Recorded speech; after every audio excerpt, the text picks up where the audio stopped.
তো এগুলা নাই। আগে তো মাটির জিনিসই বেশি চলতো। এগুলা কোথায় করেন? ঢাকা থেকে নিয়ে যায় না?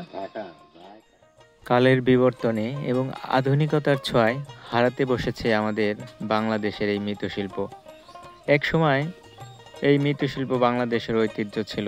মানিকগঞ্জের হরিরামপুরের গাংধুছড়িয়া গঙ্গাসাগর এলাকায় বংশ পরাক্রম অনুযায়ী এখনো কিছু পরিবার তাদের এই প্রাচীন ব্যবসাটিকে টিকিয়ে রেখেছেন। যদিও এখন আর সে আগের মতো নেই, তারপরেও তারা তাদের এই জীবিকা অর্জনের জন্য তাদের এই বাপদাদার পেশাটিকে আগলে আছেন।